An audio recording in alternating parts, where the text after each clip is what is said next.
Beat 500, get into the wild card. 86 got the Phillies all the way to the World I Series. hate to break it to you, man. I don't think it was your vision. Tipo un caballo.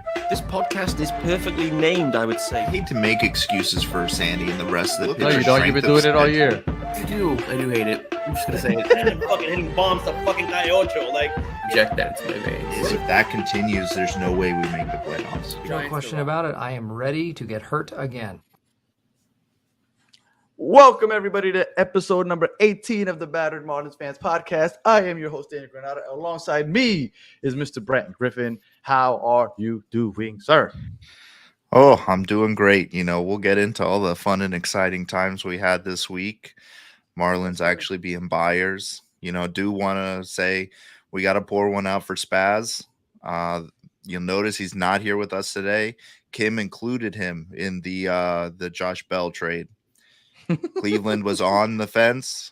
Kim said, "I'll give you the best mustache we got at Lone Depot." And let me tell you something. That's what sealed the deal. I feel like it's worth it. I mean, I don't blame Kim at all, and I don't blame. Yeah. I don't So blame the Spaz ones that's is taking it. now official.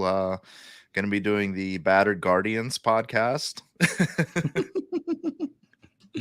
All right, so on go ahead. on my head today, I've got might look like the normal Marlins hat, but it's the All-Star version. Oh, nice. Yeah. Nice. I've always look because it's silly because my wife kills me because when she looks, because I have well over 100 hats, and the majority of them looked exactly the same. But I'm into the patches. Like if you give me a Yeah. unique patch on the side, you got me. So Same. I'm all into the Well, patches. and this too has the star on the top here, so a little bit different. Oh, look at that. So it has a love that. star there, and I broke it out today because our all-star Kim, man, she emptied the clip. That's it. And that's what you want. Yeah. And I am wearing, for those that don't know, I am Brooklyn born, Brooklyn raised. I was obsessed with the Brooklyn Dodgers, even though they were long gone by the time I was a youngin. But we didn't have a professional sports team, so I was all in to find out about Duke Snyder, Jackie Robinson, all that other good stuff. So I love the Brooklyn Dodgers, rocking all their gear all the time. So this is actually it's a special edition New Era Day hat that they dropped for the Brooklyn Dodgers. So that is what I have on my head today. And Love it. here I got Alberto Branton rocking some heat. Yes, he is. That I all-star. try to bring it. That's beautiful. I love it. All right. So big week. And I know that the majority of the talk this week has been about the trade deadline, right? The new acquisitions, we were buyers, but there was a series that happened over the weekend, and it was a big series, not necessarily Yeah. because of the Tigers, but it was Miggy weekend. What did you think Yeah. about Miggy weekend? Because I didn't make it out to the park. Did you make it out to the park? No, I wish I could have, but had some things going on this weekend, so didn't actually get to make it out. But man, it was beautiful. I loved it. You know, I want to find out where they got that humidor for Miggy. I want one. Put it right here next to me for the recording studio. But you know, I thought the tribute was fitting. It was great. It was everything I hoped it would be. And getting to see him for the first and last time playing against the Florida Marlins was pretty cool in his Very last cool. at bat. Friday, And for sure. you know, seeing on TV, like every time he went up to bat, like the crowd going wild and treating him right like they should. It was great. You know, it's hard to believe that it was, you know, what was it, like 16 years ago when we traded him. And, you know, there's still just so much love in this community and around this team for him. And it's well deserved. And it was just great. On the field, it didn't go as great for us, but you know, I was pretty disappointed to see us, you know, only take the one game. It was that Friday game I thought we had for sure. But, you know, we move on. Or no, we won Friday. We won the Friday game. Game It was Cueto's that we lost. Cueto. yeah. And we were talking about this before The we started Saturday recording game. about Cueto. Because with Cueto, it seems like the first couple of starts he's had with us, they haven't been too bad. But when we saw him starting, we thought, okay, he's the starting pitcher, but this is a bullpen day, right? Like that's what we thought. Yeah. But then he rides it out 5-6 innings, and we're like, okay, he's playing pretty well, but eventually the wheels are going to fall off. And I feel like if you get a solid 5, all right, let's take him out because we got more than we bargained for, and then let's not wait for things to fall apart. Now on Saturday is when he started. He gave up 3. I want to say it's in the 2nd inning. Kind of played, settled down, but then he gave up another homer in the 6th. How are you feeling about the whole Cueto? I don't want to say experiment, but the Cueto experience since he's come back. You know, at some point you have to feel bad for him. Like, we'll get into today's game. Like, he pitched pretty well. He had that one pitch that Bryce Harper took out, and he got the loss today. But I feel bad because the last 3 starts have been pretty solid, and he's come away with nothing. We either blow the lead after he leaves, or he just doesn't get the run support. So I've been very vocal on here that it's been time to pull the plug on Cueto for a while now. I saw all I needed to see during his rehab assignment and during his first start to start the season. So I'm hoping, and we'll talk about some interesting things that might be happening later in the show, but I'm hoping we got to be at the end of the Cueto era here. Like, he's got to be going somewhere. But I'm okay with him playing a couple innings, being a long relief or something. But the fact that he's starting games and riding it all the way to the 6th inning, I think they're playing with fire. Like, we know what Cueto is about now. We're happy that he's been productive for the majority of the innings that he's played. But you can't expect him to just be dominant all the way through. Let's just relief, or if a bullpen day, give him the first 2 or 3 innings and then bring somebody else in. Marlins historian was at the game, and he loved everything that he saw on Friday. He also commented that the hat inflation has killed them, because actually when I first started buying hats, they were $25. Eventually they crept up to 30, and I was still buying them heavy. And then it was the special edition patches. Like, only 1,000 of these made, and those were the $45, $50. But that's it. They're all $35, $45, $50. You're gonna love this one, man. Yeah, $19. Oh, yeah. It was on sale on Fanatics. But the fitteds are the ones that are killers. Yeah, this is the flex fit, so yeah, not as great. Oh, so Josh Chisholm City Connect is on sale. This hat is not. So I did have a question as far as the Tiger series goes. Game number 2, the one we were talking about with Cueto. They gave up the lead in the top of the 8th. Then the Marlins came in the bottom of the 8th, and they took a 2-run lead, right? So they tied it 4-4, and they went ahead. They put on 2 runs. They went into the top of the 9th up 6-4, and they brought in A.J. Puck. And A.J. Puck gave up a run. Luckily, we were up by 2, and it didn't cost us the game. But A.J. Puck cannot be trusted anymore. Where are you on A.J. Puck? I was feeling pretty good about the Robertson trade. I was glad to see him come in. I think Puck, I think I talked about it last week, where I had read an interview about his old pitching coach with the A's, saying that when they converted him from a starter to a reliever, they noticed that when he pitches back-to-back days, he's not as sharp the second day, and the third day, forget about it. And, Puck already had dead arm at one point this season, so I think he's probably overworked. I don't think he's a bad pitcher anymore. I don't think, he's still dominant, but I think Robertson comes in, it gives him the opportunity. It gives Skip the opportunity to say, well, you know what? We're going to face 3 lefties here. Puck hasn't pitched in a couple days. Let me put Puck in here, or let me put Robertson in here against the 3 righties that are coming up in the 9th, and kind of platoon the duties a bit and give Puck some time off, because I really do think that his problem is we overwork the hell out of him to start the season. So, while I don't think right now he can probably be trusted, I think that's more on us and Skip for overusing him in the beginning of the season. But I don't think talent just goes away. Not like that. He still throws real hard. His throwing motion throws some batters off, if they haven't seen it before, just the arm action. And, he's got filthy stuff when he's on. It's just, since he had dead arm, he's not the same guy. So, maybe we've got some new additions in the bullpen. Maybe we can bring somebody up, give him a couple of weeks off. Nardi's back. Look, We'll Steve see. agrees. He says that Puck needs a little break. I mean, he had a Yeah. break already, though. Yeah, but under no circumstances should a reliever have dead arm in, I think it was May. But look, we That overused just the heck says out. you overused him. Yeah, you overused the whole bullpen. I remember the bullpen, and not only were they being overused, but they were being overused because they were so effective. That first Yeah. month, we We had the rode best our bullpen in into the the ground. league. 100% statistically by far. Yeah. But everybody was like, "Oh, all these one-run wins, yay!" Yeah, but that came at a cost also.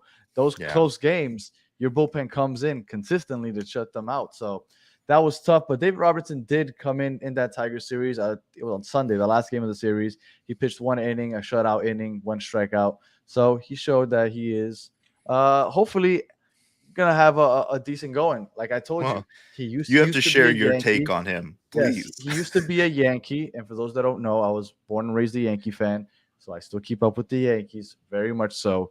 And David Robertson was a nightmare for me because whenever David Robertson came on to the pitch, I'm to the pitch deck. Sorry, I just got done recording a soccer a podcast earlier. Whenever he came onto the field or to the mound, he was gonna save the game or he would shut down the inning, but he would make you sweat. Those bases would eventually be loaded. Like he'd load the bases and get out of it, but he'd make you sweat it out. So I hope for the Marlins' sake that he doesn't do the same. But that is my experience with David Robertson. I used to hate seeing him come to the mound only because I knew he was going to make me sweat it out. So that is my experience with David Robertson, and we'll see how that goes from here on out. We have There we go. joining us the man, Callie. How are you doing, sir? I'm exhausted. I'm defeated. I've been wrestling with my daughter for her to go to sleep for the last hour, and she's winning. She's still awake. My lovely wife finally was able to take over, so I'm back. I'm here, and I'm wearing the Dolphins hat. Hate that so much. I know you do. Partially to annoy you, but also because one of my favorite Dolphins of all time finally getting inducted into the Hall of Fame, Zach Thomas. Today he was introduced. Today he was introduced during the beginning of the Jets Browns games. If anybody's a masochist and is watching that, I'll be watching it on DVR later. And for those that were worried, Callie did not get traded by Kim. I did not. Only survived. Spaz. No, but he did get one hell of a sunburn. I'll tell you that. Oh yeah, definitely got a little cooked, but it's hot. All right, so we talked about Miggy weekend, and I don't know if you want to say anything about Miggy before we move on to the Phillies. Man, Miggy, it was kind of cool because last weekend I was finishing up vacation with we were in Anna Marie Island with my family, and my dad. One of the cool things that I haven't done in a really long time is my dad and I watch the Marlins game every night, and to be able to see Miggy's kind of last hurrah, around the Marlins, the kind of farewell tour that farewell stop he had with us. It got me and my dad talking after the game, and sitting out back and kind of talking just about the Marlins, about baseball and stuff like that. So it provided a nice bit of nostalgia. It'll always hurt that he got traded because what could have been. Mm-hmm. But man, what a phenomenal player. Gave us Marlins fans, some of the best memories we've had in the last 2 decades or so. And he was just a kid. He, when he got called up with us, he was only 19. He was a baby, and he was a trooper. I mean, he came up an infielder. He played right field for us a lot. He played a little bit of third, and then, he went to the Tigers and went on to become one of the best power hitters ever, one of the best hitters of our generation. So, it was cool to see him kind of have that moment with the Marlins, considering the history. And it was cool that I was able to kind of share that with my dad inadvertently, and my dad and I were able to talk about that, which is pretty cool because we haven't been able to just sit and watch and talk baseball in a long time, just because we get older and those things kind of stop happening a little bit. For sure. So it was cool. I'm glad it kind of worked out. I was bummed because we were out of town and I wasn't going to be able to see him live. But I'm really glad I got to share that with my dad. Well, that's awesome, and that's my favorite part of sports. Doesn't matter what sport it is or what team it is, the nostalgia and the fact that it brings so many people together. And usually in a household, it's generational. Usually a connection between whether it be a father son, father daughter, mother son, whatever it is, whatever the dynamic is, it usually brings people together in front of that TV to bring back some fun memories and all the bonding that you do. Like my father with me, and he took me to Yankee Stadium when I was 4, and kind of that was my introduction into sports, and it's just awesome. So yeah, definitely Miggy, I know, brought that to a lot of people here in Miami. So that was the good stuff, right? Miggy weekend, won the series 2-1, right? We won on Friday, Sunday. We won on, was it Friday and Saturday? Friday and Sunday. I think we I lost might be off Saturday. on that. Yeah, Well, we lost won Saturday. 2 out of 3. Yeah, we got 2 out of 3. 2 out of 3. But then we bring the Phillies series, and that's when the wheels fell off. Now we're gonna get into the big part of the week right now with the trade deadline. But first, let's talk about the Phillies series. Not good. If we would have won today, we would have taken a half-game lead. Cueto had a decent showing today until Bryce Harper took him deep. Yeah. I'll start with Just you, bound to Callie. happen. Yeah, I'll start with you, Callie. What did you take away, or what did you think of this series against the Phillies? Man, just aside from yesterday and coming back down 5-0 to walk it off, just a lot of bad baseball. I hate to say, it was just that it was one of those series that it just, I kind of, as soon as it started, we're like, okay, here we go again. The Phillies are a good team, and they're definitely getting hot now. They had a rough start, but guys are kind of starting to click on all cylinders for them. It was disappointing. But the bright side that I took away from the Phillies trade is one, I don't know if like keeping receipts is a thing in baseball, but I hope we kept Robertson's receipt because he's been dog shit, for lack of better words. But those 2 bats that Kim brought in, Josh Bell and Berger, I know we're going to talk about a little later, but I mean, they proved their mettle yesterday, and I didn't get a chance to watch the game today. I was coaching a tournament, which is also contributing to my excessive redness and tanning.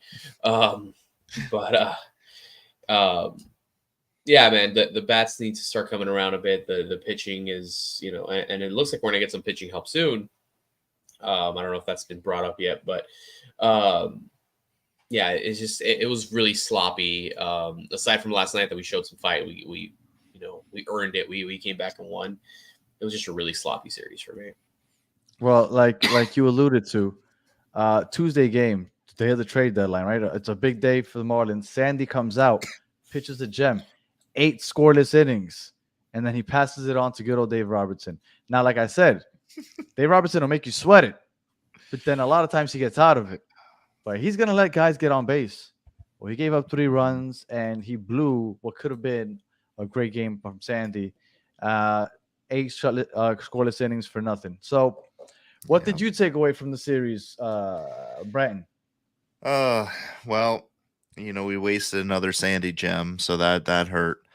Last night's game was a ton of fun. I think it was, I do have to mention this from the Battered Guardians podcast. Spazzy just texted in and wanted me to remind everybody, even though he's been traded, he still has a home here, that 21,000 or 2,100 burgers were served yesterday. If you don't know, in honor of our new acquisition, burger, there were $5 burgers at the park last night. So again, thanks and shout out to Battered Guardians podcast for that tidbit there. But aren't burgers $3 on the 305 menu? No, those are hot dogs. Hot dogs. Hot dogs. Okay. Hot dogs, correct. Burgers are normally like $12 from what I was seeing. So that was a hell of a bargain. But, I think last night's game really showed us what those bats can do.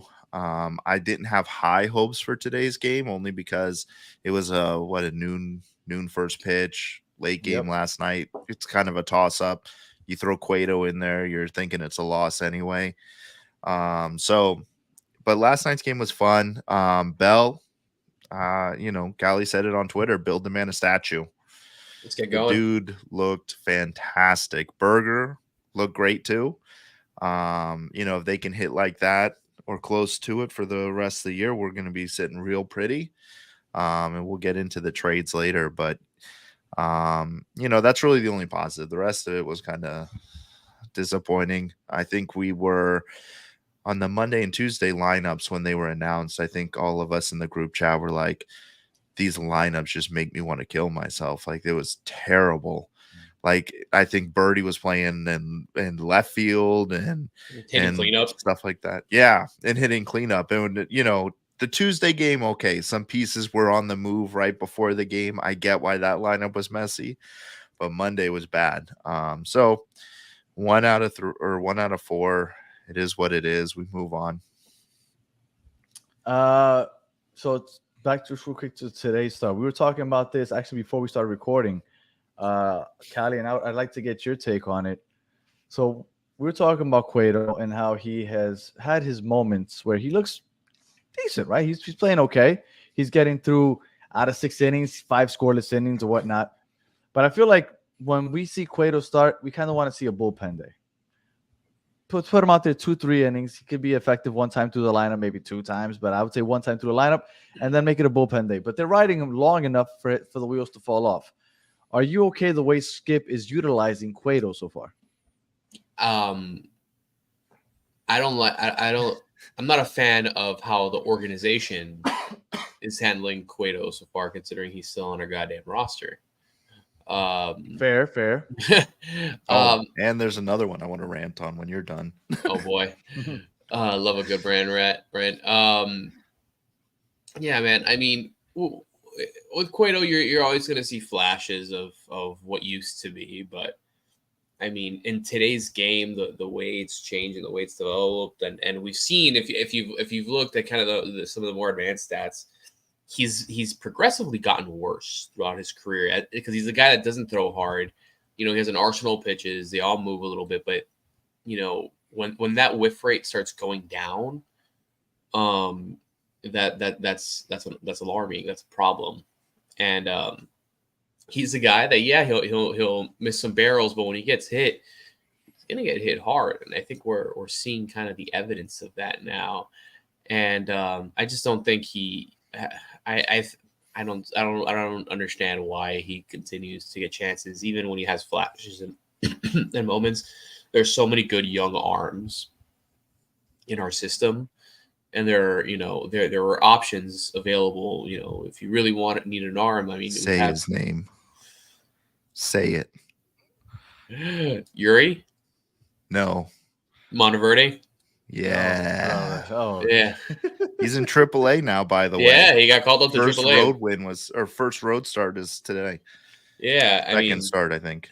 And they traded for Ryan Weathers, who was immediately optioned to AAA too. But like, it's just I don't see how he continues to get chances, chance after chance after chance when you have guys like that ready to go. I'd rather roll with those guys and lose and continue whatever this is that we're doing with Johnny Cueto. And like I said, look, my strife with this is that Johnny Cueto has played decent when he's been out there. Like, don't get me wrong, even though we'd rather him not be on the team or get these chances. When he's been on there, he's been okay. Today, for example, he gave up 2 runs in the second.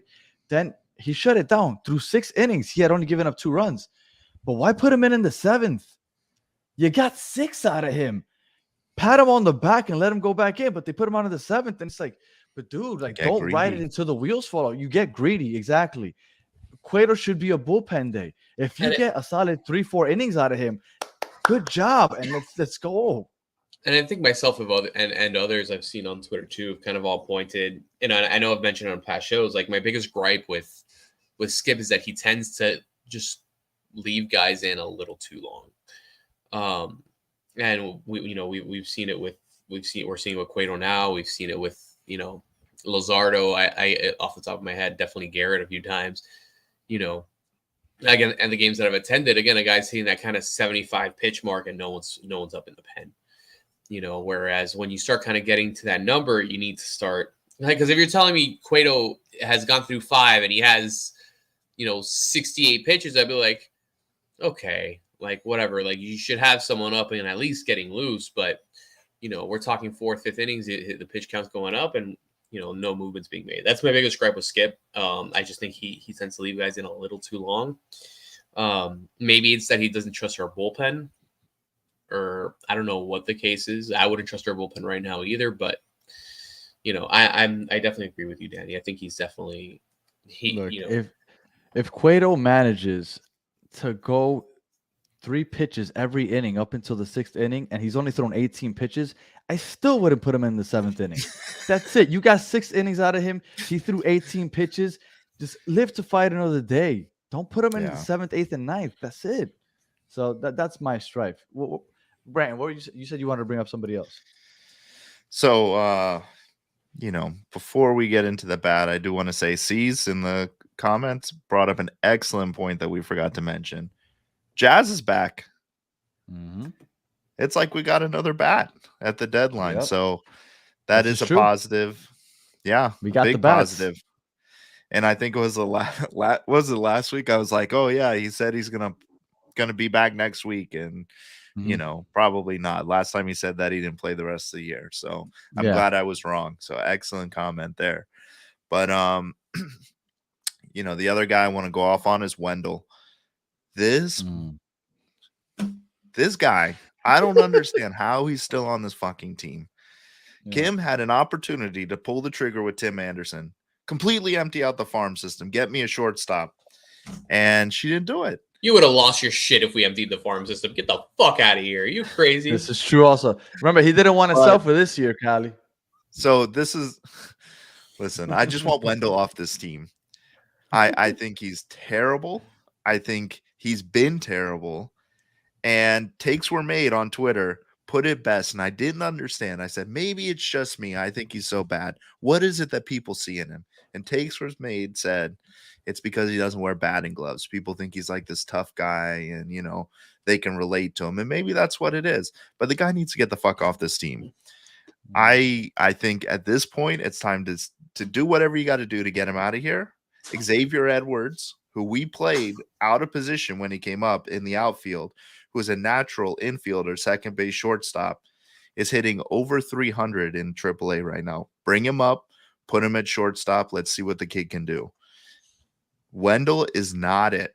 He will not be it. We got Segura, that dead weight, off of this roster. Let's get Wendell off next. Oh, I feel better now. There were only 3 players that played every single game over the last week against the Tigers and against the Phillies. Those 3 players, Luis Arraez, John Birdie, and Joey Wendell. Joey Wendell in those games, 0 for 19. So I thought it was 0 for 26. No, Isn't he 0 for 26? That's an extended streak that he has going, I think, like 2 or 3 games. I was talking about just strictly the last 2 series. Okay. So we are going to talk about Yuri. But before we talk about Yuri, Alberto, we did want to touch on, the biggest news of the week, right? The trade deadline. So I will throw this off to, I'll start off with Cali. Trade deadline. We got a Burger. We got a Bell. How we feeling? Man, I'm a huge. I know the sample size is minuscule right now, but Josh Bell is a proven hitter. Guy's been an all-star. He's his reputation is smashing baseballs. I don't have the numbers in front of me, but I would venture to say he's probably a 240, 250 career hitter.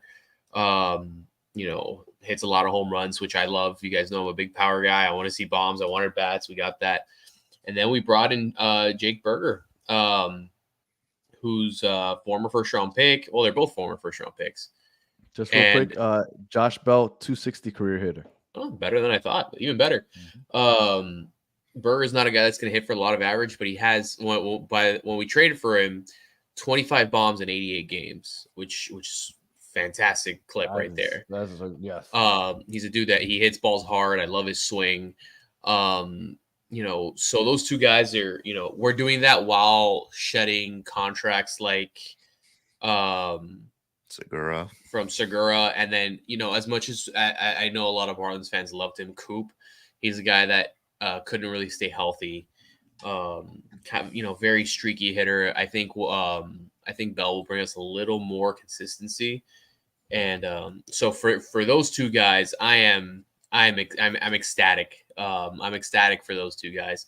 Robertson, I was optimistic, like a Marlins fan would be, like oh, maybe he'll come in and he just needed a change of scenery or some shit, and the guy's 2 games, 2 bombs, whatever. And then we traded for Ryan Weathers. I messaged my buddy who's a huge Padres fan. I'm like, hey man, optioned already? Yeah, I already sent on AAA. I'm like, hey man, how's he been this year? And he sent me like that sweating face emoji. And then I looked up his numbers, and his ERA is it's just like astronomical this year. So it's like, and I see C's in the comments saying a catcher wouldn't have hurt to get. And I agree. I was too high. Yeah, it's just good hitting catchers are a rarity. They're commodity right now. Unless you want to get a guy like a Yasmani Grandal or something like that. I know he's a local product and he hits okay, but like I think the price tag for a guy like that is still too high. So I'm fine. I'm fine with rolling with Fortes and Solani's for the rest of the year. I mean, it's at this point, like it's almost like a non sequitur for me. Like we're just stuck with these guys. But aside from that, I think our lineup has gotten astronomically better, and now Jazz, back, and he's already swinging the bat really well. Him and Bell going back to back, massive. Bell, Could you imagine any team right now outside of the Marlins, obviously, any team that is currently in a playoff hunt, right? And all of a sudden they acquire Jazz Chisholm at the trade deadline. How ecstatic would that fan base be? That's basically what we just got. Because Jazz hasn't played for us much. If he could stay healthy, that's the question mark. Is he going to stay on the field? But if he can stay healthy, we just got another bat that's going to just continue to help improve this lineup. Yep. Yeah, absolutely. Brian, what did you think about the trade deadline? So I loved it. I think all the trades we made, we gave up a little bit, but we didn't give up everything, right? We still have a lot of really good prospects in the system. I was a little bit surprised to see Khalil Watson on the move to the Guardians. I think the kid's got talent. He does have some issues.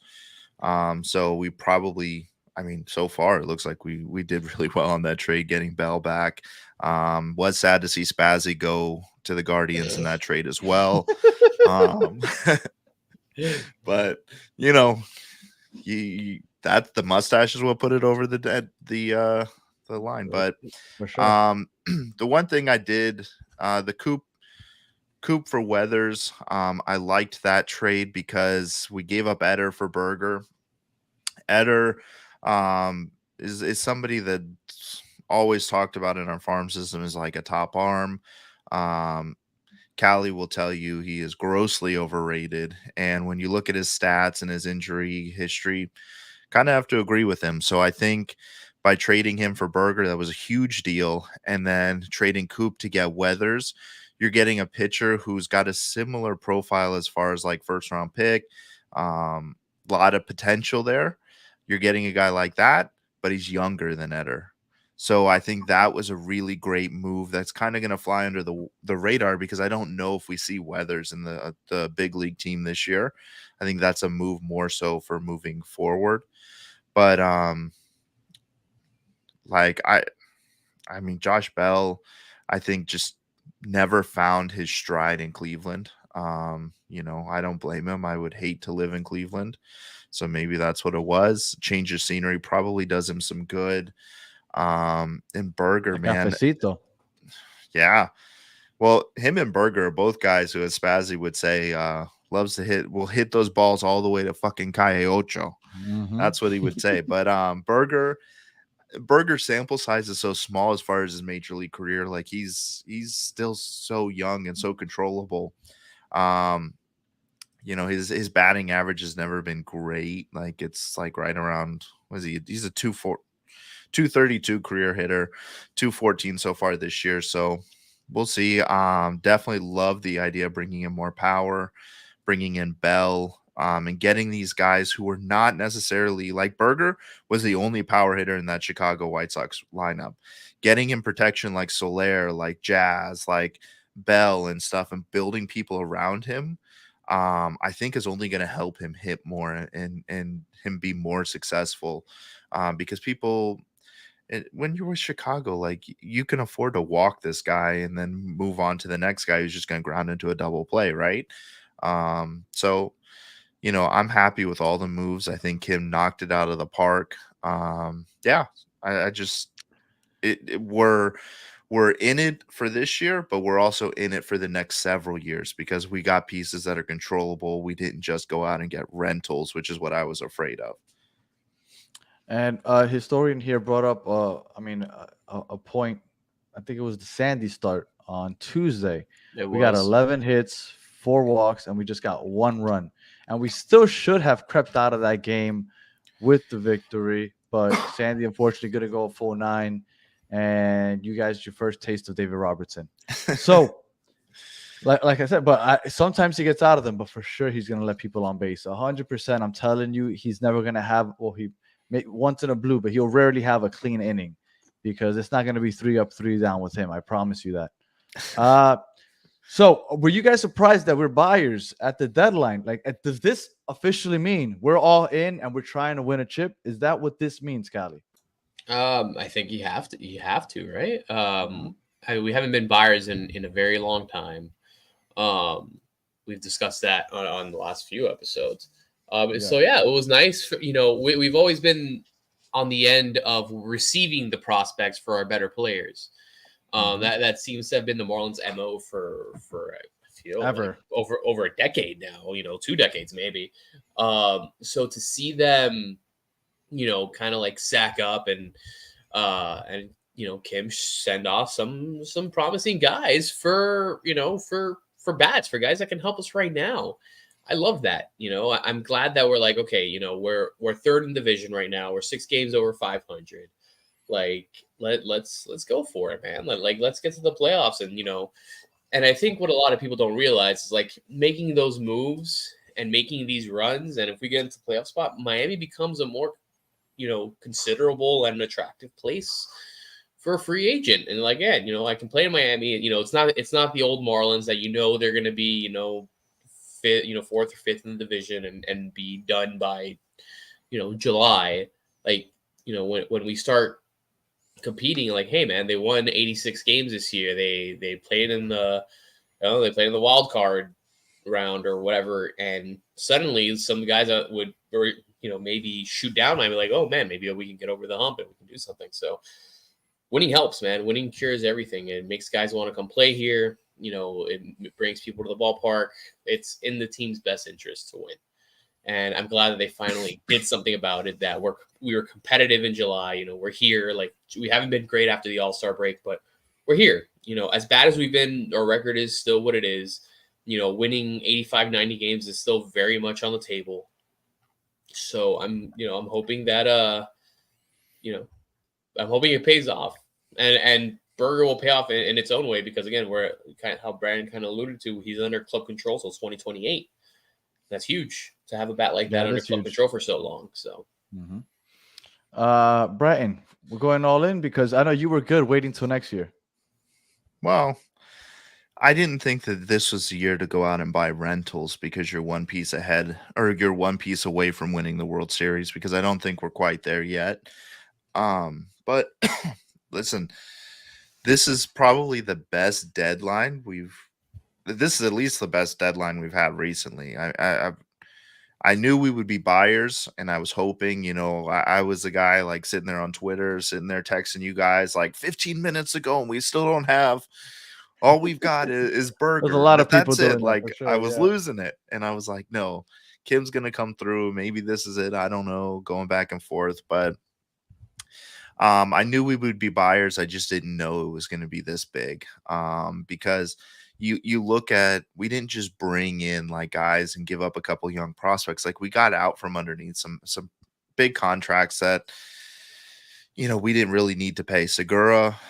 You know, I've railed against him and railed against him, and I'm glad he's gone. But the stat that's damning is like he has the like he was the biggest drag on our lineup. Like he is the one guy you could put in, and he had like a negative, I think it was like 1.9% win rate when he was in, which is huge. Like nobody else has like even a 1 point anything, and he's here dragging us down because not only can he not hit, his defensive errors were a liability. Like he just wasn't good. So it was glad to see him go. Just it just tells me like we're not just here to win this now, and if we don't win, we're going to dismantle everything. These were all moves that are saying if we don't win right now, that's okay. We're going to go after it again next year because like the chat saying, like we need a catcher and we need a shortstop. Those are the two areas we need right now. So if we make the playoffs, and then like Callie said, we're a little bit more attractive for some people. We can attract a decent shortstop, decent catcher. Next year, we could be even better because the pitching's not going anywhere. All the pieces we acquired aren't going anywhere because Bell has a contract through next year. So we're in it. We're in, and we're in it to win it, and we're trying to keep the crowds at the stadium. And I'm hoping that stays that way. And like you said, in it to win it. And I guess that's a segue into this weekend.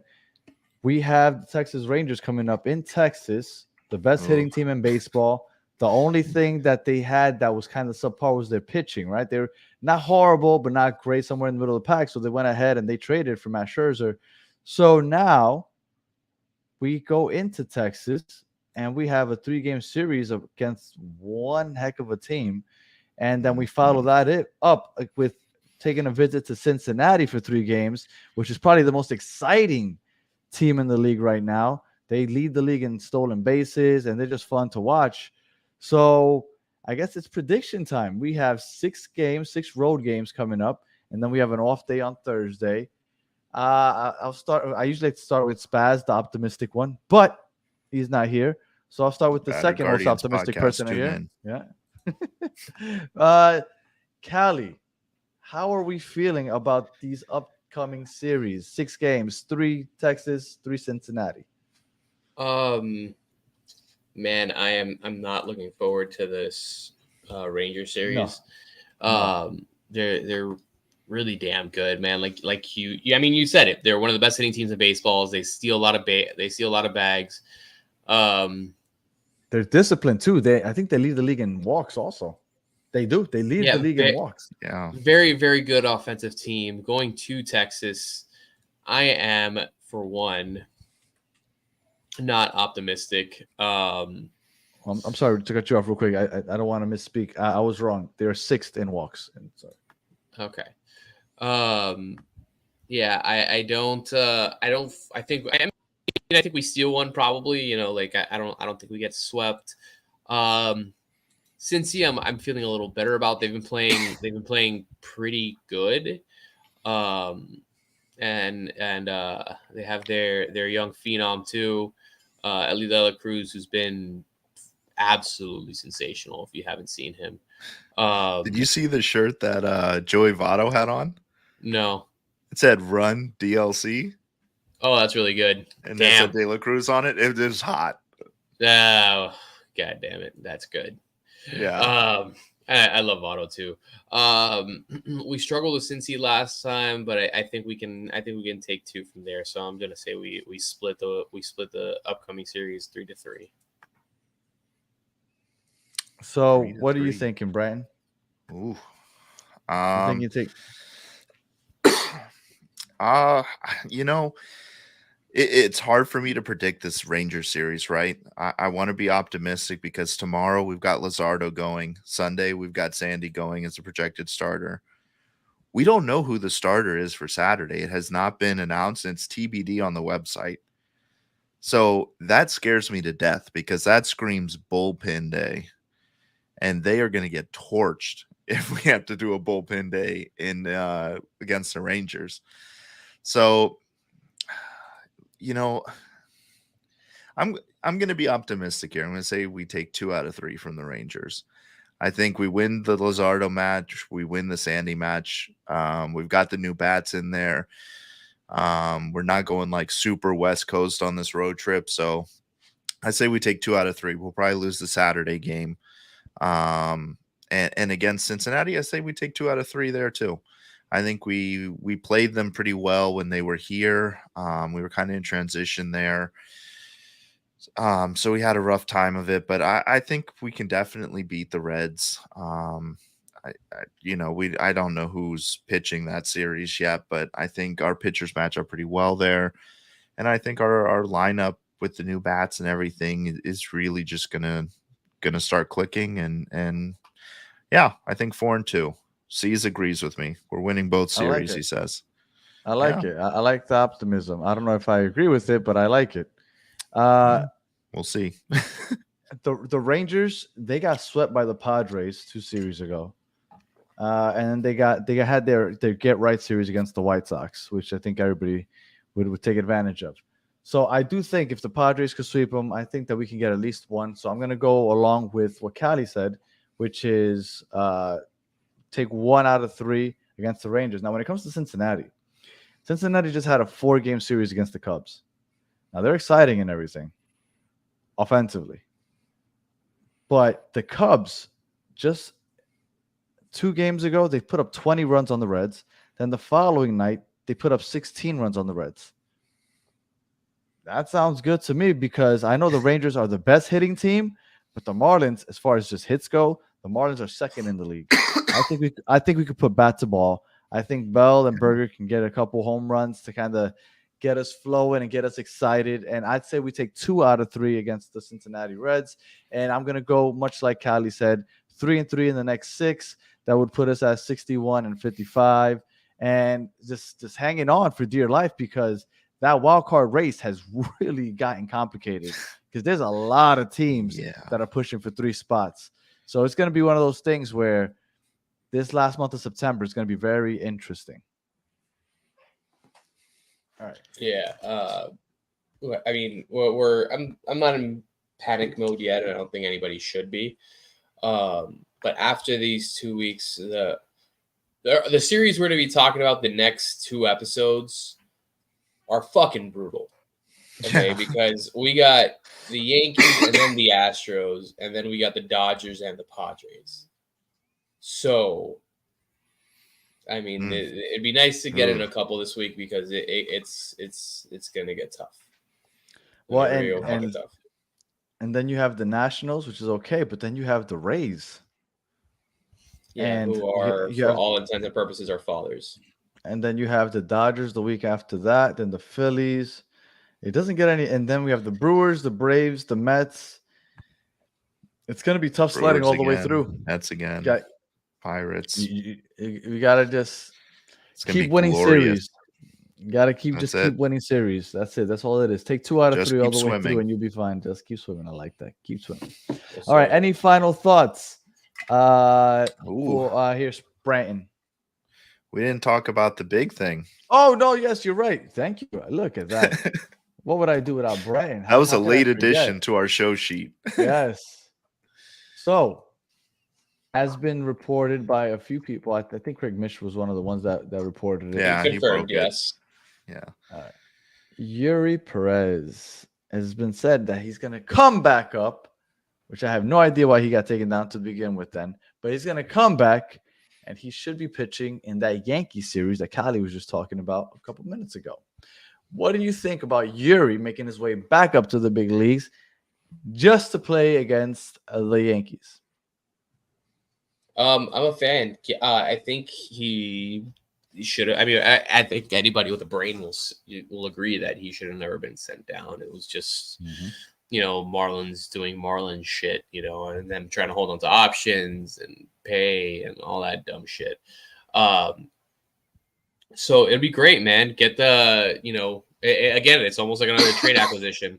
It's getting an arm like that to come back and, he's got to put on his big boy pants against the Yankees because you know how the Yankees fans travel and they'll be at Marlins Park in full force. So for sure, it'll be a good experience for him to, and hopefully, we give Judge and Stan a couple hat tricks and make it fun for all of us.